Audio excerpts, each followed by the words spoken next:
Forged is a somewhat new ministry here at Life Church. I guess you could say it's a subset of our 252 Children's Ministry. We have the same mission as Life Church does in general to help every person reach their next step toward Jesus together. But with Forged, we are helping children with disability take their next step towards Jesus together. And so that looks like pairing up a buddy with an able friend so that our able friends can either join their peers in the classroom or get a sensory break if they need, or go in the hall and run around, or go get a little snack. A little bit more than a year ago, Charity came to my house for a play date. And when she came, she was looking at the kids and she's like, okay, there's Eliana and there's Micah and here's Eli. And then she looks at Titus and she goes, who's this? And I said, this is Titus. And she said, well, why have I never met him? And I said, well, Titus has autism and he has a hard time going into Sunday school. And so between my dad and my husband and my mom and I, we have coordinated who stays home from church. So she goes, well, what do you need to be able to bring him to church? And I said,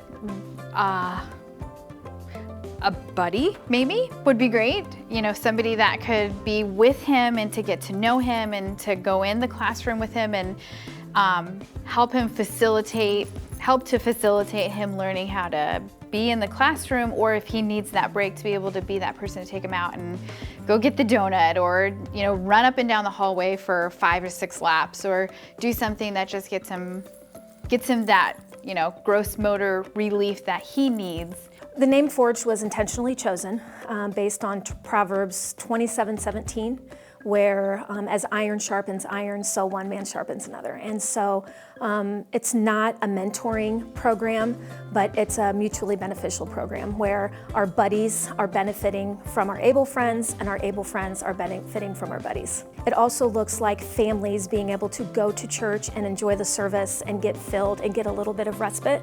Our families that have children living with disability don't get a lot of respite. And so it's important to us that they're able to go to the church service, worship, hear the whole sermon, and know at the same time that their child is being well taken care of and loved on somebody from the church. It's been amazing. So now we're to the point where Karen and Bella Rice spend a majority of their time with him at church.